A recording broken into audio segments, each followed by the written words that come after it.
السلام علیکم ورحمۃ اللہ تعالی وبرکاتہ نحمدہ ونصلی علی حبیبہ الکریم اما بعد فاعوذ باللہ من الشیطان الرجیم بسم اللہ الرحمن الرحیم۔ احباب دی وقار سرکار کی بارگاہ میں خوب جی لگا کر ہدیہ درود و سلام پیش فرمائیں۔ صلی اللہ علی النبی الامی وبارک وسلم۔ صلو علیہ صلاۃ و سلاما علیکہ یا سیدی یا رسول اللہ صلی اللہ تعالی علیہ وسلم۔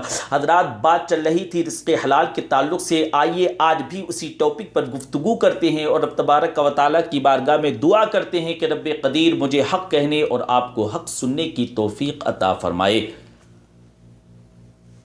پیارے احباب، یاد رکھیے گا کہ دنیا کے ہر رشتے میں لالچ ہو سکتا ہے، چاہے وہ رشتہ بھائی کا رشتہ ہو لالچ ہو سکتا ہے، وہ رشتہ بہن کا رشتہ ہو لالچ ہو سکتا ہے، وہ رشتہ ماموں کا رشتہ ہو لالچ ہو سکتا ہے، وہ رشتہ پھپھی کا رشتہ ہو لالچ ہو سکتا ہے، وہ رشتہ چچا کا رشتہ ہو لالچ ہو سکتا ہے۔ لیکن ایک ایسا رشتہ ہے دنیا کے اندر، ایک ایسا رشتہ ہے جس میں کوئی لالچ ہی نہیں، اور وہ رشتہ ہے تمہاری ماں کا رشتہ۔ وہ رشتہ تمہاری ماں کا رشتہ ہے۔ ماں کے رشتے میں کوئی لالچ نہیں ہوتا۔ یاد رکھیں، مجھے ایک بات ہمیشہ یاد آتی ہے کہ ایک نوجوان بچہ ہے، ابھی بھی نوجوان لڑکا، اب اس کی عمر کافی ہو گئی، نوکری بھی اچھی خاصی، کافی دنوں تک وہ آوارہ گھومتا رہا، کافی دنوں تک اسکول میں پڑھا ہے، کالج میں بھی پڑھا ہے، اچھی خاصی پڑھائی کر کے کوئی کام ہی نہیں کرتا۔ اکلوتا بیٹا ہے، ماں بیوہ ہے، ماں بچپن سے اس بچے کے لیے بہت ساری محنت کرتی، اس بچے کے لیے ماں بہت محنت کرتی، بڑی قربانیاں اس کی ماں نے دیں، کام کر کے اس بچے کو پالا، اس کی تربیت کی اچھے سے۔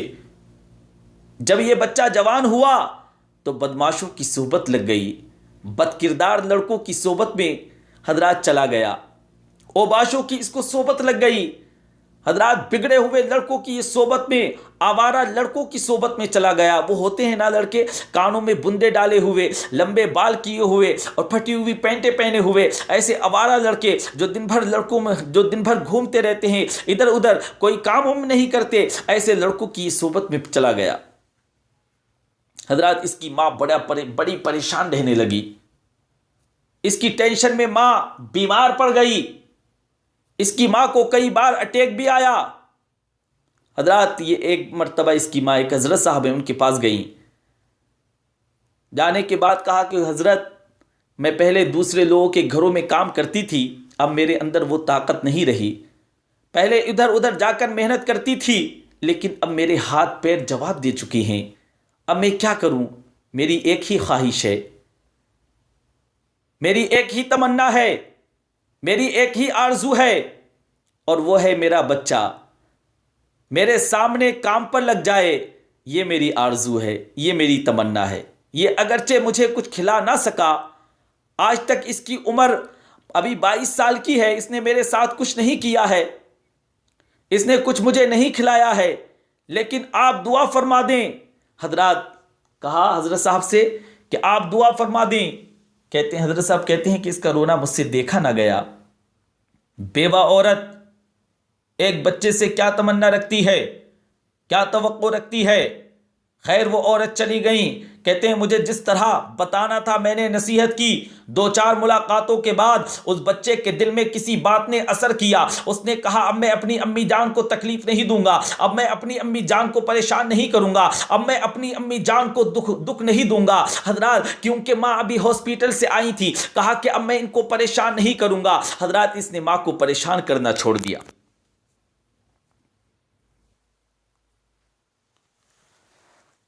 حضرات، اس نے حضرت صاحب سے کہا کہ حضرت میں کیا کام کروں؟ تو حضرت نے فرمایا کہ آپ بیٹا کوئی حلال کام کرو، چاہے کچرا ہی کیوں نہ چھاننا پڑے آپ کو، لیکن کام حلال ہونا چاہیے، اس سے پہلے کہ تمہاری ماں کو کوئی اور دکھ پہنچے، تم جاؤ اور کام میں مشغول ہو جاؤ، کام کرنے لگو۔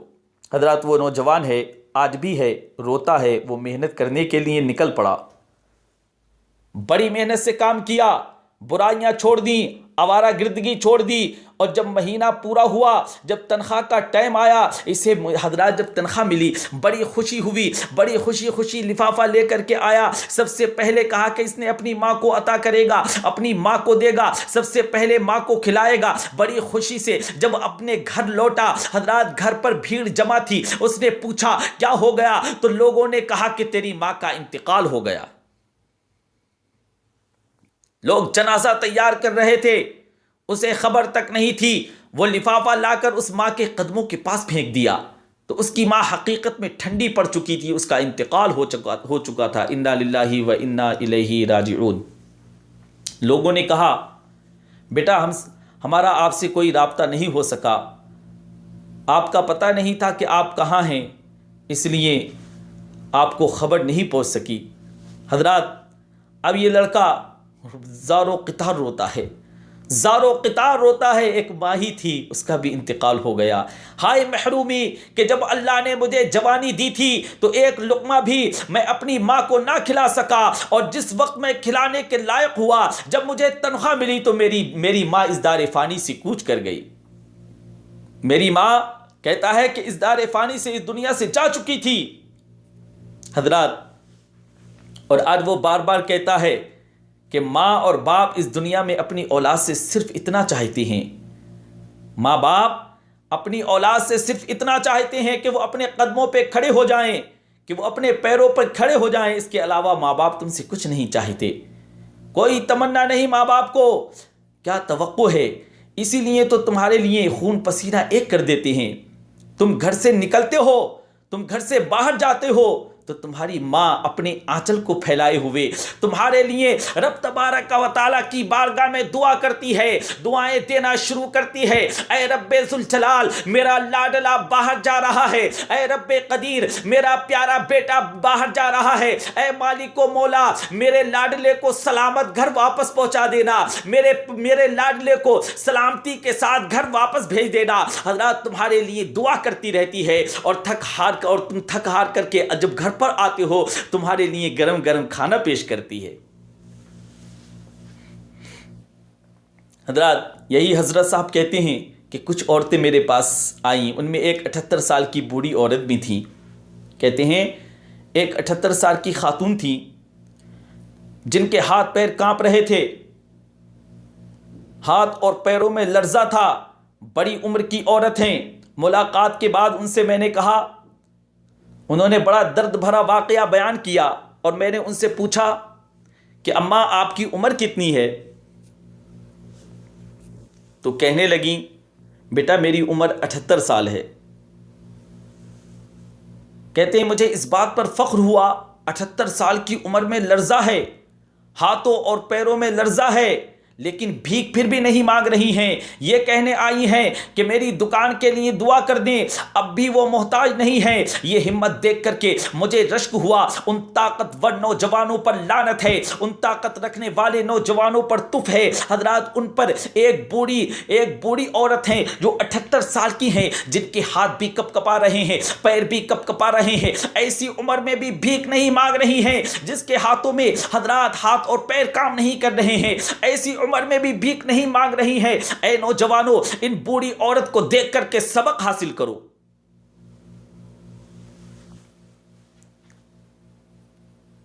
اور کہتی ہیں کہ میرے بیٹوں نے مجھے گھر سے نکال دیا ہے۔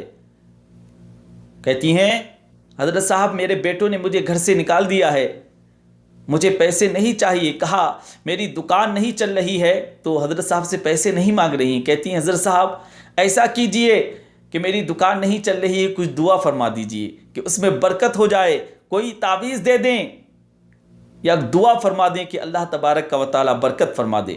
اے میرے عزیزو یہ آج جو ماحول بنا ہے یہ ایک سلسلہ وار گناہ جو ہمارے بچے کر رہے ہیں، جنہوں نے اپنے والدین کو اس طرح سے ترسایا ہے، یاد رکھ لینا کچھ گناہ ایسے بھی ہیں جن کی سزا اللہ تبارک و تعالی دنیا میں بھی چکھاتا ہے اور آخرت میں بھی چکھاتا ہے۔ یہ درد تم خود بھی سہو گے، اس تکلیف سے تم خود بھی گزرو گے، وقت آئے گا تم انتظار کرنا، یا تو ان بوڑھوں کو اپنے گھروں میں سنبھال کر کے رکھ لو، ان بوڑھوں کی قدر کر لو، تمہارے ساتھ یہ ہمیشہ رہنے والے نہیں ہیں، یہ اگر کھانا بھی چاہیں تو تمہارا کتنا کھا لیں گے میاں، یہ ایسے بڑھاپے میں آ چکے ہیں کہ بیماریاں ان کو لگ چکی ہیں، ان کے حلق سے زیادہ کھانا نہیں جاتا ہے سوائے چند گولیوں کے۔ یہ کیا کھا رہے ہیں آج؟ وہ بھی اتنا کم کھاتے ہیں، اتنے کھانے پر بھی تمہارے اوپر موت آتی ہے۔ تم اپنے ماں باپ کو کھلانا نہیں چاہتے۔ حضرات مجھے تو لرزہ طاری ہو جاتا ہے ایسے باتیں سن کر کے۔ میرے عزیزو، میں نے یہ والدین کی نافرمانی کے متعلق ابھی بحث نہیں کی، مجھے صرف اس بات پر رشک ہے کہ ایک 78 سال کی عمر میں ایک لرزہ طاری عورت مجبور اپنے آپ کو نہیں سمجھ رہی ہیں۔ تو اے نوجوانوں، تم بھی اپنے آپ کو مجبور نہیں سمجھنا۔ تم اپنے آپ کو کیوں مجبور سمجھتے ہو؟ چاہے کوئی دنیا میں یہ سمجھے کہ اب میرے سے کوئی کام نہیں ہو سکتا، مایوسی ناجائز ہے۔ یاد رکھ لیں، مایوسی ناجائز ہے۔ باضابطہ اگر اللہ تبارک و تعالیٰ سے کوئی نا امید ہے تو یہ کیا کر رہا ہے؟ کفر کر رہا ہے۔ اللہ کی ذات سے اگر کوئی نا امید ہے تو وہ کفر کر رہا ہے۔ عزیزان گرامی، رزق حلال تمہارے لیے سب سے بڑی فضیلت کا باعث ہے، اس لیے کہ نماز کے بعد دوسرا جو اہم فریضہ ہے وہ رزق حلال کی تلاش ہے۔ قرآن مجید میں ہے نا، فَإِذَا قُضِيَتِ الصَّلَاةُ فَانتَشِرُوا فِي الْأَرْضِ، اللہ پاک فرماتا ہے جب نماز مکمل ہو جائے تو اے لوگو تم کیا کرو؟ زمین میں پھیل جاؤ۔ اور پھر آگے ہے وَابْتَغُوا مِن فَضْلِ اللَّهِ، اور پھر کیا کرو؟ اللہ کا فضل تلاش کرو، اللہ کا فضل ڈھونڈو۔ مولا کریم ہے، تمہیں بے پناہ فضل سے نوازے گا۔ محنت کرو، کام کرو۔ کتنے ایسے بزرگوں کی بات ہم نے دیکھی ہے کہ محنت کرنے کے بعد بھی اگر ان سے کچھ نہ ہوا تو اللہ تبارک و تعالیٰ نے غیب سے ان کے گھروں میں سامان پہنچا دیا، ان کے گھروں میں مدد پہنچا دی۔ بس یہ ہے کہ اگر کسی کے اندر حرام چیزیں ہیں تو انہیں ترک کر دے، حرام کام چھوڑ دے، انسان حرام کام نہ کرے۔ آئیے میں آپ کو بتاؤں، حضرت حبیب اجمی ہیں رضی اللہ تعالی عنہ، پہلے حضرات یہ کیا کام کیا کرتے تھے؟ یہ سود کا کام کیا کرتے تھے، سود لینا دینا، کھانا پینا، یہ سب کام کیا کرتے تھے۔ لیکن ان کی وائف جو تھیں، ان کی بیوی جو تھیں، شریک حیات جو تھیں، بڑی نیک تھیں۔ انہوں نے کہا کہ میرے سرتاج آپ اس کام کو چھوڑ دیں۔ اور سنا ہے کہ بیوی اگر نیک ہو تو جنت دیکھی تو نہیں ہے، لیکن گھر جو ہوتا ہے جنت کے نمونوں میں سے ایک نمونہ بن جاتا ہے۔ گھر اگر وائف نیک ہو تو جنت کے نمونوں میں سے ایک نمونہ بن جاتا ہے۔ حضرات انہوں نے اپنے شوہر کو منع کیا، کیونکہ ایک مرتبہ ہانڈی جو بنا رہی تھی آپ، وہ سارا خون بن گیا تھا، وہ سالن سارا خون بن گیا تھا سود کے پیسوں کا۔ وہ ایک واقعہ ان کے دل پر اثر کر گیا۔ حضرات نے بیوی نے سمجھایا، جب بیوی نے سمجھایا ان کی بات ان کے دل پر اثر کر گئی، نکلے باہر۔ بیوی نے کہا جاؤ توبہ کرو اللہ تبارک و تعالیٰ کی بارگاہ میں، جتنے لوگوں کا سود لیا تھا سب واپس کرو۔ ان سے جتنا ہو سکا واپس کر دیا۔ کہا کام تو کچھ آتا نہیں تھا، کام تو کچھ سیکھے ہوئے نہیں تھے۔ کہا کیا کروں؟ بیوی کے سامنے شرمندگی نہ ہو، جا کر کے کسی مسجد میں بیٹھ گئے، ایک دیہات میں کسی مسجد میں بیٹھ گئے، دن بھر مسجد میں بیٹھے رہے، رات کو رو رو کر واپس آتے رہے کہ کام تو کچھ آتا نہیں ہے۔ واپس آئے، بیوی نے کہا کچھ کام ملا؟ کہا ہاں بہت اچھا کام ملا ہے، بہت پیارا کام ملا ہے۔ کہا اجرت کیا مل رہی ہے؟ کہا کل اجرت ملے گی۔ دوسرے دن گئے حضرات، دوسرے دن بھی جا کر یہ مسجد میں جا کر کے نماز میں مشغول ہو گئے اور رو رو کر اللہ کی بارگاہ میں عرض کرنے لگے، اے پروردگار عالم میری مدد فرما، اے مالک و مولا میری مدد فرما۔ حضرات دوسرے دن بھی واپس آ گئے۔ پھر بیوی نے پوچھا اجرت ملی؟ کہا اجرت ملی، کچھ پیسے ملے؟ کہا آج مالک نے کچھ دیا ہے؟ کہا آپ کی کمپنی میں کیسا کام ہے؟ کہا اچھا کام چل رہا ہے، مالک نے کہا ہے کل دے دوں گا۔ حضرات کل کرتے کرتے انہوں نے 9 دن ایسے ہی گزار دیے۔ بیوی نے ایک دن کہا کیا پھر سے کوئی غلط کام آپ نے شروع کر دیا ہے؟ حبیب اجمی سے کہا کیا آپ نے کوئی غلط کام شروع کر دیا ہے؟ کہا سچ سچ بتائیں مجھے۔ کہا نہیں میری شریک حیات، دیکھنا کہ آج میرا مالک مجھے کچھ نہ کچھ دے گا ضرور۔ 9ویں دن اور یہ باہر نکل گئے حضرات، کچھ کام بھی کیا دن بھر میں، کچھ کام کرنے کے بعد مسجد کے باہر کچھ کام کیا اور شام کو مسجد میں آئے۔ کہا مولا مجھ جیسے سے اب کیا کام ہوگا، مولا مجھ سے اب کیا کام ہوگا، کوئی کام بھی سیکھا ہوا نہیں ہوں، کیا کروں؟ اب میں اپنی بیوی سے کیا کہوں گا؟ میں روز کہہ رہا ہوں کہ مالک کل دے گا کل دے گا کل دے گا، یہاں تو دنیا میں ابھی میں نے کوئی کام بھی جوائن نہیں کیا ہے، کوئی کام بھی شروع نہیں کیا ہے، اب میں کیا کروں؟ جب گھر کو واپس آئے تو دیکھا کہ گھر میں کچھ روشنی ہے، خوشبوئیں آ رہی ہیں۔ جیسے ہی دروازہ کھولا تو دسترخوان پر طرح طرح کی غذائیں رکھی ہوئی تھی، ہر طرح کے الگ الگ کھانے رکھے ہوئے ہیں۔ اندر آ کر پوچھا بیگم یہ کہاں سے آئے؟ ہمارے گھر میں تو کوئی پیسہ بھی نہیں تھا۔ تو بیوی نے کہا اے میرے شوہر آپ مجھے بیوقوف بنا رہے ہیں۔ کہا جس مالک کے یہاں آپ کام کرتے ہو اس کا خادم آیا تھا، وہ یہ کہہ کر کے برتن دے کر کے گیا ہے کہ اے عورت جب تیرا شوہر آئے جس کمپنی میں وہ کام کر رہا ہے میں بھی اسی کا غلام ہوں، اور مالک نے یہ 9 دن کی آج تنخواہ دی ہے، 9 دن کا آج یہ اجر دیا ہے، اجر بھیجا ہے، یہ 9 دن کی اجرت ہے، حضرات تم خوب پیٹ بھر کر کھا لو۔ یہ حبیب اجمی رضی اللہ تعالی عنہ کو ہی معلوم تھا کہ کہاں کام کرتے تھے، بیگم کو نہیں معلوم تھا۔ بیگم کو کیا پتہ وہ کام کرتے ہیں یا ایسے ہی مسجد سے باہر آ جاتے، مسجد سے گھر واپس آ جاتے ہیں۔ کہا جس مالک کے پاس تم کام کر رہے ہو بہت اچھا ہے، دیکھو گھر میں کتنے کھانے بھیجے ہیں۔ حبیب اجمی کی آنکھوں سے آنسو روا ہو گئے۔ کہا کون آیا تھا؟ اس خادم نے کہا کہ کون آیا تھا؟ اس خادم کا نام کیا ہے؟ کہا وہ خادم کہہ رہا تھا مالک کو تمہارا کام اچھا لگ رہا ہے، اور خادم نے کہا ہے اے عورت جب تیرا شوہر واپس آئے تو اس سے کہہ دینا اور محنت کر اور اجر دوں گا۔ حضرت حبیب اجمی رضی اللہ تعالی عنہ نے اسی دن چوکٹ سے قدم باہر نکال لیا۔